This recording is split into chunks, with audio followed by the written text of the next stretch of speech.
Hello, everyone. Welcome to another edition of Inside the Taproom, where every month on the Laurel Highlands Pour Tour, we take you inside a brewery, winery, distillery to meet the awesome makers throughout the Laurel Highlands. All of the people who are making the amazing beverages that you're tasting as you explore the 40-plus locations on the Laurel Highlands Pour Tour.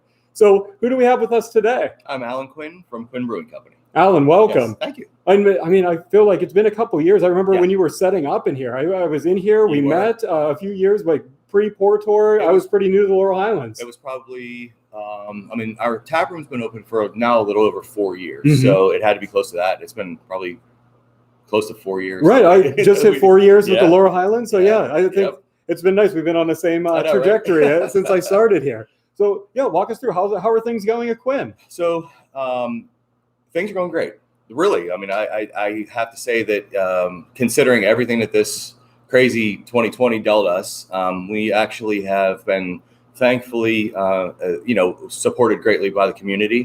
And it's nice to have things opening back up so that our outside sales have increased, and we have our, through our distribution network and everything else. So knock on wood, and thank you, big guy, because everything's going well. Good. That's great. I always love to check in first, make sure everything's going great. Yes. But why don't you take us back to 4 years ago? What made you want to start a brewery here? So home brewed for years, and basically, my wife and I were looking for a way to honestly spend more time together. And nice. Yeah, we like each other. So we wanted to spend some more time together, and I was a financial advisor at the time, and basically the corporate world was getting a little old, and I was tired of shaving. So basically, I just it was one of those things where when people had the beer, they were like, "Wow, you should do this for real." And believe it or not, that was a long time ago now that I think about it. And probably 10 years ago, people were saying, "You should do this. You should do this." So at one point, we've been in business now for 6 years. Wow. So I know it's crazy, but so probably 7 years ago, I contacted Irwin in North Huntington looking for local places because I live in North Huntington, and basically they said Irwin didn't have anything really that would have fit the size of production we were going to do, but North Huntington did, and said meet us over at Banco Business Park. So came in and saw the space. The space literally, I said to my wife, I said, if we're meant to do this, we'll know, right? Came in, we needed 480 volt 3-phase electricity. We needed a water feed that was big enough, that wasn't a garden hose, right? To fill these tanks, 300-gallon tanks. Wow. Takes a while with a garden hose. So, and we needed like some floor drains and things like that. And we came in, we met the landlords who are awesome. And we came in here and looked, and there was literally electricity exactly where we needed it, a fire hose inlet, and floor drains. Wow. So I was like, okay, thank you. What other sign could you have needed? Exactly. So away we went. We actually, kind of got the lease, and you have to oddly get a lease before you get your brewing license. Oh, okay. So we got the lease, got the brewing license, and like I said, that was now, over 6 years ago. And away we went. So, amazing. Yeah. Look at this now. Yeah, we weren't even going to have a tap room, honestly. We were going to be just manufacturing and distribution. That was my wild idea back then. But the pressure was too much from people that wanted to come in and have beer. And we had the space. Right. I mean, so it's about 7,000 square feet total. Half of it now is production. The other half is the tap room. And so it's worked out great. Perfect. Yeah. So so you do all the brewing here? My wife and I opened the business, and then my brother, who brewed with me at home, basically he was working at UPMC, and we all still had our real jobs for a while, and then I went full-time brewing, and then he followed, and so he's sort of like co-brewmaster. Him and I, kind of come up with everything, do everything with the beer. And manufacturing of it, and the creation of all things that are Quinn Brewing beer. Yeah, everything goes through the two brothers. Yeah. So we make everything. We've never made a batch that we both weren't sort of hands on. Never made a drop of beer that both of us haven't made. That's perfect, man. I think that's really unique. I love it. And you both walked away from different walks of life, different opportunities to be like, hey, can we make this a thing? Yeah, I used to make money. So, but now, honestly, I mean, and I say that jokingly, but there, not to be philosophical, but there's just more to life. You could go get a paycheck and wear your suit and tie and everything else. Now it's, I'm having a beer and with good people and I've heard people say this before, but I don't ever feel like I'm working. And I just don't feel like it's a job. I thoroughly love what I'm doing every single minute that I'm doing this. So I'm thankful. Very thankful. Lucky. I'm a lucky man. So nice to hear. Yeah. I can tell you mean it too. It's so genuine. I genuinely do. Yeah. Yes. So. Yeah. So like, you're not just one of the people that's saying that. Like it's awesome to hear. So yeah, I mean, thanks obviously for contributing everything you do to this area and this region. Why don't we talk more about the beer specifically? You guys have, I feel like, a different palate than maybe some of the breweries around here. I mean, we kind of focus a little bit more on traditional beers. We make a lot of things like styles that have been around for hundreds of years. We're drinking an Irish Red right now. We make an oatmeal stout, a true German style Hefeweizen. So we kind of do old world style, traditional style beers. We do make, the IPAs. We do make an English style double IPA, nice big bodied IPA with a lot of hops. But we make the session IPAs. We have an American IPA. We have a black IPA. So that's nice. And a red IPA actually that was born out of this red ale. And we kind of used the similar body to this beer and kind of segued it into a red IPA through different hops choices and stuff like that. So we get a little creative with it, but at the same time, our core beers and most of our seasonals that really are what people want from us from a distribution perspective are really the old world style traditional beers that we really have always made at home, and even when we started the brewery. So the first beer we ever made was actually a Belgian triple at home. Oh. And that's a year-round beer for us here. And it's our Grand Reserve. It's at 9.5%. When we made it at home, it was about 12.5%. It was much more fun. Right. But basically that's where we got into those beers and the sort of trajectory of the traditional beers was born out of what we like to drink. And then we kind of have adapted them to make them more user friendly, from a mass production perspective and sort of mass consumption. Because honestly, you want people to come out and drink a beer or drink it when they're out, and you want them maybe to have a couple, obviously responsibly. So we tend to have our alcohol content be a little bit like this 5%, right around something around 4.5, 5, 6% or so. Right. We make a few that are 8 or 9, 9.5. But we just focus on the drinkable stuff. Exactly. I think you really touched on a recipe for success there is making the beer you want to drink. Yeah. I think there's a lot of pressure in the industry. You can go chasing the next, whatever it is, the sour, the fruit, or the dessert, whatever that is. Yeah. But, I think you guys really stick to your roots. And you're like, these are the core beers that we make and we love, and it started us, and you continue down that path. I think, and I'm very thankful to be part of an industry where there's such variety, because honestly, we have great local breweries right around here, and a lot of them do different styles than we do, and so there's variety close. It sort of frees us up to have our own identity, and sort of just make what we make well. I mean, I'm a little biased. I think we make it well, but I want to focus on making beer that we genuinely like to drink. We genuinely like to make too. I talk to different brewers at a lot of different breweries, and sometimes they sort of hem-haw about, man, I wish I didn't have to make all the trendier stuff. Right. But I understand. You know what I mean? It's one of those things where business model wise, and I don't want to sound judgy, you know what I mean, in that regard, but at the same time, like, it was just from the very beginning, we didn't really want to do that, because once you start chasing the trend, you kind of have to keep chasing that trend. Yes. You know what I mean? And there's no real identity.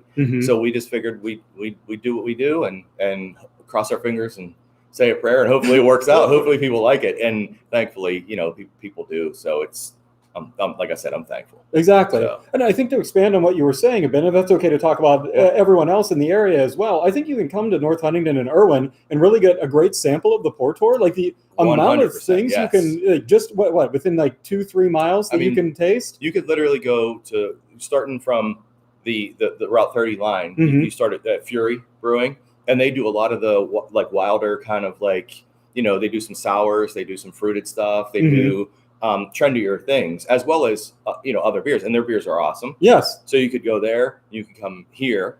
Obviously, we have everything that we make, from a Belgian triple all the way down to a session IPA or a Hefeweizen, and then you could go down to New Crescent, which is literally, you could almost walk there. I mean, it's a long walk, but you can get there, and they're right in downtown Irwin. And again, they make a great beer. So we have like 3 local places very, very close, not to mention distilleries and meadery, Crooked Creek Meadery, Laurel Highlands Meadery.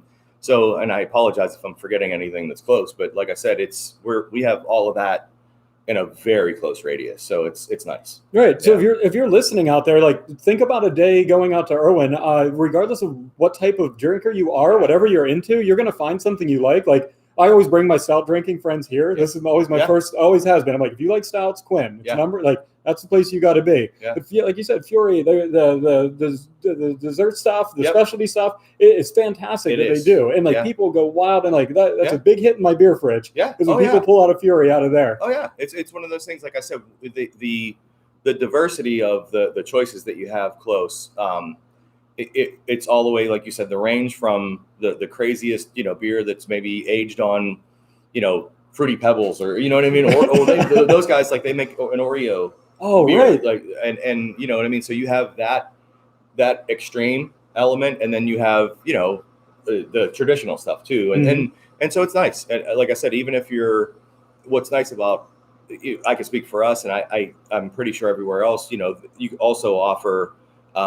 We make seltzer. We make an actual brewed seltzer that we make here.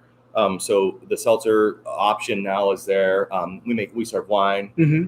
We just started having on Sundays, we have Bloody Marys and mimosas. Oh, nice. So we use all Pennsylvania, vodka from Crooked Creek and from Philadelphia Distilling. Nice. Then we also use Stonehouse up in Farmington. They have a really good Bloody Mary mix.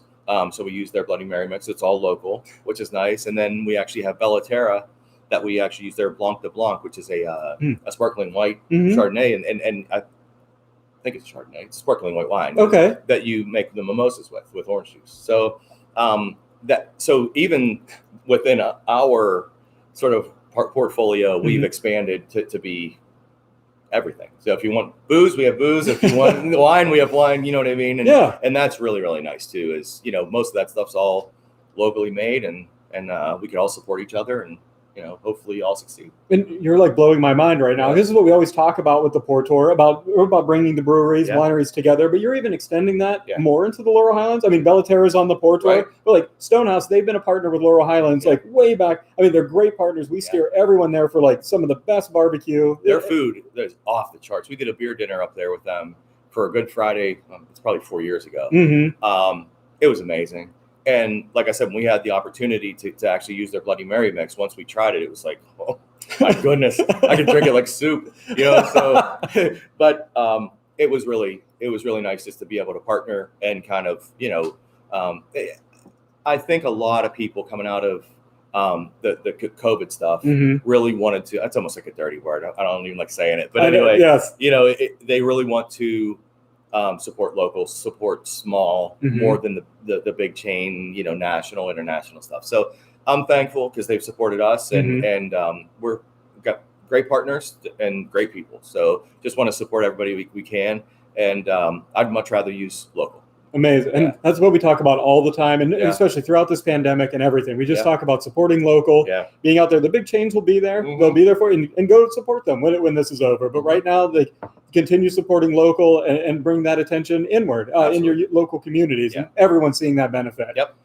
So let's talk about a little bit about growth, about Yes. expansion. I know that like right when the pandemic hit, you guys kind of expanded over to like next door to give people an outdoor seating area. So we have an outdoor space we opened up, and it was sort of due to the COVID thing that basically we had to find some outdoor space in order to just make people more comfortable, health wise. Also, just sort of like outside's always better. So Right. Our landlords again are amazing. There was a pond that was on the property that was not being used for anything, and it's a beautiful area. It really is. And they said, would this benefit you guys? So we do an exposition permit through the LCB, which is sort of like a 1-day permit every time that we open up there. Right. Logistically, paperwork wise, it's kind of a pain in the butt, but I don't mind. You know what I mean? So it's one of those things where we just use the exposition permit for there, and we have we're going to open that next weekend, which will be the 23rd. Okay. Yes, 23rd. And basically that again will be in full function. It's available for private parties. It sounds like I'm pitching it, but private parties, fine. Showers, weddings, that kind of thing. That people want to do outdoors. But at the same time, it's meant for come in, you want to bring some food in, you're more than likely to do that, or more than welcome to do that. Also, there's occasional food truck roundup things that we have and that kind of stuff. Great. So it's just a really nice outdoor space where you can go out, have a seat with a group of friends, and sort of enjoy, because it's really nice and secluded and quiet back there. And you got the pond has a fountain in it, and there's a water wheel running, and it's just fish are swimming around. It's nice. It's so nice. Yeah. When you guys opened, I'm like, this is like the smartest idea, and it's right within walking distance from here. It is. Yeah. As a matter of fact, you could walk to and from the brewery.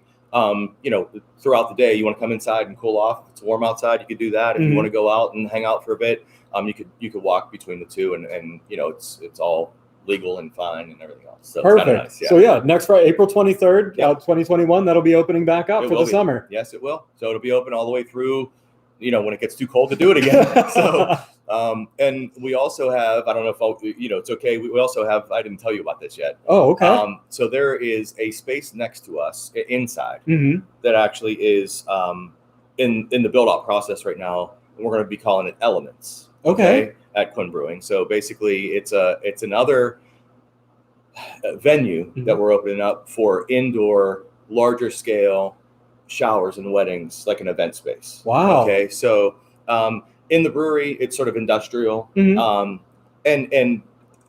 sort of your buddy's game room kind of feel. Right. Then if you think about weddings, some people are cool with doing it inside and having it in an industrial setting.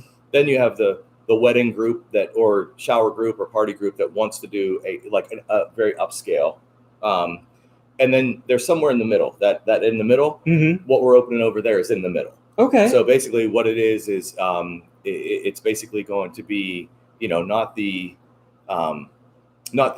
game room and industrial feel. It's still going to have a little bit of that rusticy kind of feel, but upscale from here, but not quite, I hate using the word, I don't want to say pretentious, but not as super high-end upscale. Exactly. So, a lot of the especially the people that are getting married, younger people, they're looking for something a little bit different. They like doing barn weddings. They like doing things like that. This will fit into that demographic. So basically we'll have an option. All of our beers will be available, doing all PA booze and liquor and everything else. And, it all works, and it's in the works. We're looking at probably August for that opening. August. Wow, that's so exciting, Alan. Congratulations. Thank you. So yeah, we have great landlords, great people to work with, and it's sort of like for lack of a better word, a partnership, with them to open that space. And we have a caterer that actually is at the end of our hall.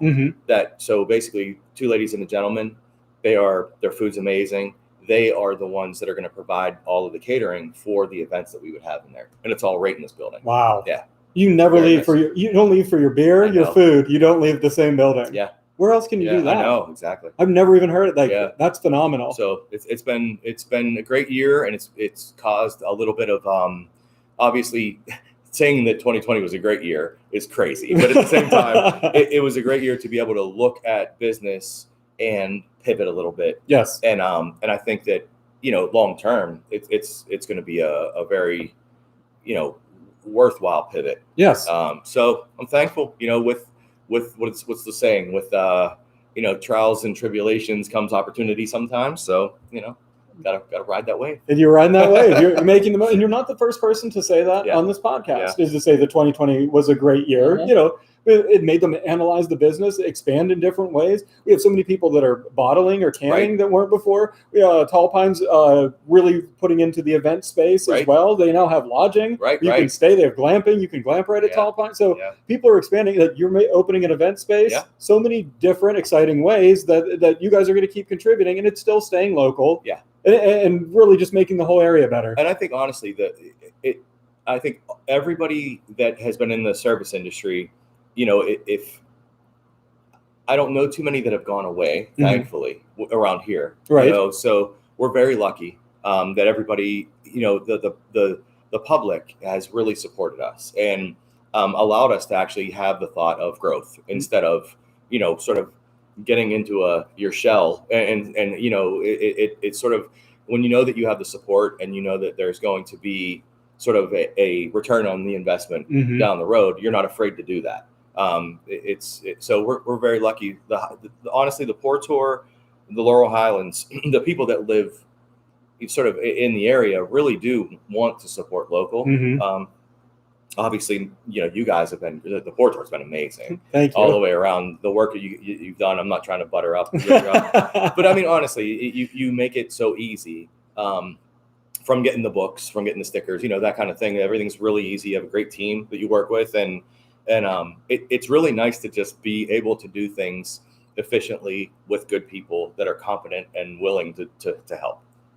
So I think greatly appreciated. Thank you. You couldn't have said it any better. Just be like, cool. But bringing all the brewers and everything together for the first time, like, that was a scary proposition. I think at the beginning, like, is anyone gonna want to do a Port Tour? Is anyone gonna work with each other, or like, are they all in competition? Yeah, it's resounding. It was like, let's band together and do this. So here's the funny thing. I'm kind of going off subject, but when we first started, we had some experiences with some breweries that weren't necessarily positive. And I thought to myself, like, oh no, is this what this is going to be like? And it's not at all. It was the initial, you're the new guys, kind of thing. And we got some negative sort of like flack from, we won't go into names, but basically, but in all honesty, that's what we vowed to never be. Because, we opened and then Fury opened, then New Crescent opened. And so we were kind of like, we're like the old guys now, right? That's crazy to think about. I know. So I really enjoy everybody involved with all of those. I mean, we work with, even out in Greensburg, with Invisible Man, Sobel Brewing down in Jeanette. You guys do craft beer week and everything too? Yeah. So we really have gotten, to be good friends with, like I said, Invisible Man, Sobel, Whitehorse out of, in Berlin, they're just really, really good people. We have great, like I said, the New Crescent folks, the Fury folks, if they need anything and we could call around, they're like, hey, do you have any of this yeast, or do you have any of this hops, or whatever it may be? If they somehow were short on an order or something like that, right? We help each other out, and it really is kind of what I had hoped it was. And then when I first got into it, I was like, oh, is this really that sort of competition-y caddy? Yeah, it's not though. It really is. It was just a bad first experience. Yeah, like I said, I'll tell you some other time. Okay. Off mic, we'll go over that one. Exactly. With a fresh beer, right? Yeah. Yeah. No, but that's great to hear. Overall, it's just been such a great experience of everyone coming together and just like I said, helping each other. Being able to call a place and be like, hey, can you help me out with this? We have this going on with our yeast. Can you help us out? Exactly. I mean, in all honesty, too, it's so funny because there's a learning curve to brewing. I'm not by any means Mr. Expert, but at the same time, there's a learning curve when you first start that you're used to doing things on, let's just say, a 20-gallon system. Right. Then you're going to do it on a 300-gallon system. There's a learning curve. It doesn't just linear. It's not linear as far as like, okay, times these ingredients by 5, because you're talking about a lot of things happen with water, the scientific end of the brewing.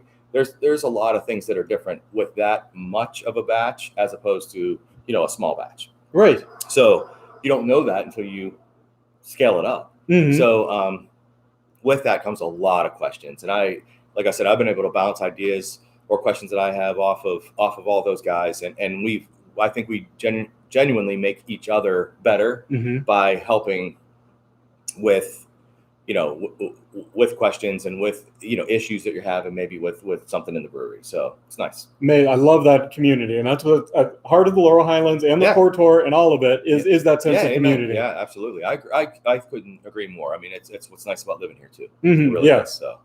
What else do we want to talk about? I know you have a second location. Yeah. Do you want to get into that a little bit? Yeah, we have basically Indian Lake, the Lodge at Indian Lake. So what's nice about working with Indian Lake is it's a hotel. They have 30 rooms.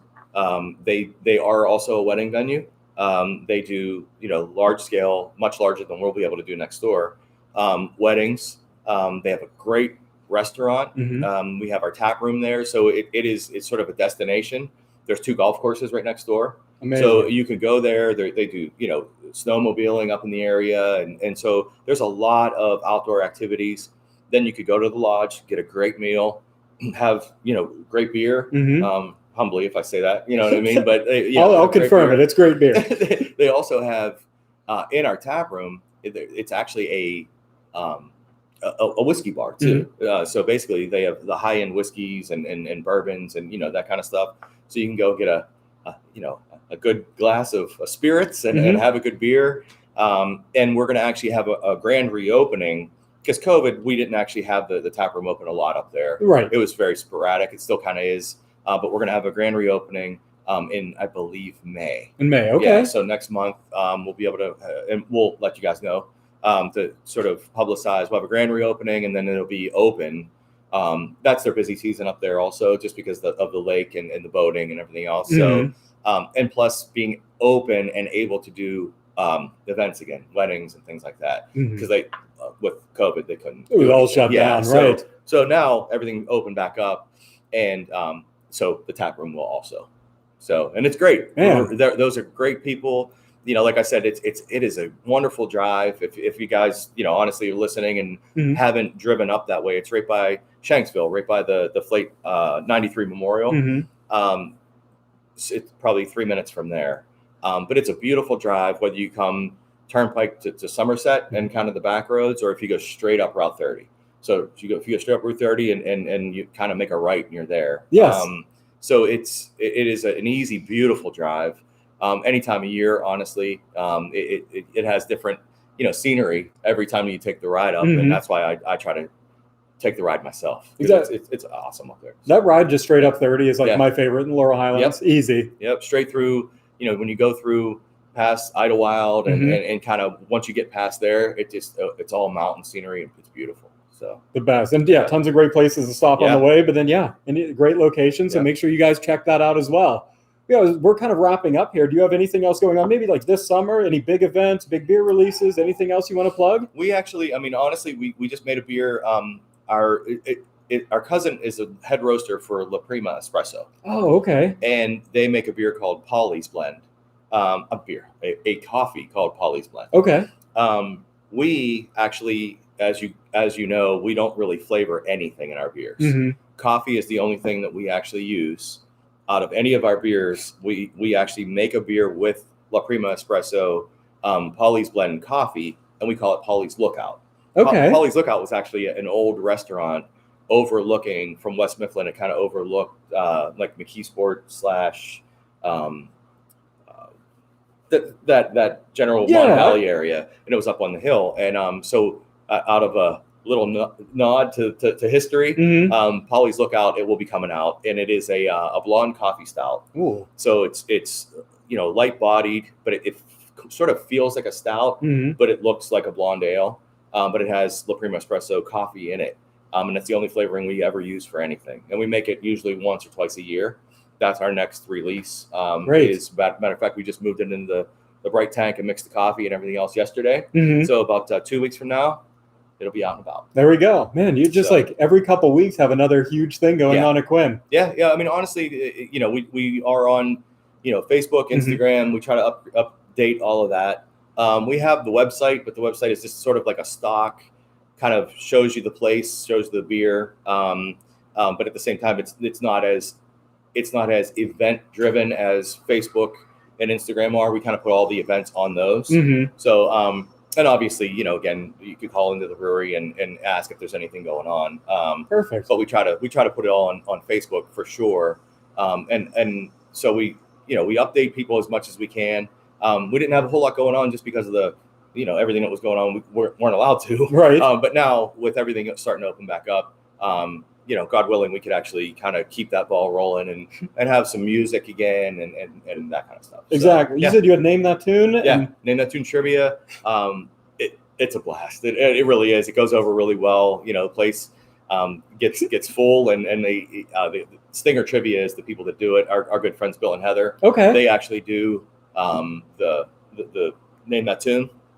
And they do a really, really good job. So covers all genres of music and everything else, and everybody gets into it and sings and everything else. It's really fun. Oh, that sounds awesome! I got to check that out. Yeah, it's fun. We do it I want to say the third Thursday, I believe, of every month, once a month. Okay. Yeah. And if you guys download the Portor app, we always have those events on there, so you can just click on Quinn or that weekend and see exactly like when that stuff is happening. Yes. Yeah.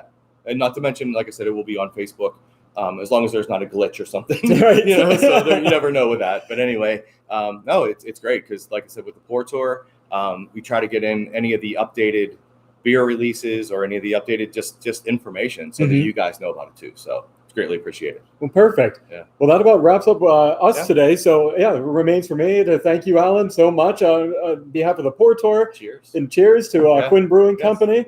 If you guys haven't been out there yet, you guys have been listening to this podcast, make sure you go get your free passport, lhportor.com. We mail it right to you. Get your stamps. At every purchase, you get a stamp. Trade those in for prizes. And again, you don't even have to come into the office. We'll mail the prizes to you, mail your book in. Like you said, a lot of ways you can come in here. You can go be spaced outside. Absolutely. You can be spaced out at Indian Lake. Yep. All kind of different ways to enjoy Quinn Brewing. You guys have some great distribution too. Yeah, I'd like to see you pop up at different places. Yeah, we actually, again, I know we're finishing up, but we actually are distributed through Inco Distribution. And they're out of Greensburg and Johnstown. So we're from Westmoreland County all the way out to almost State College.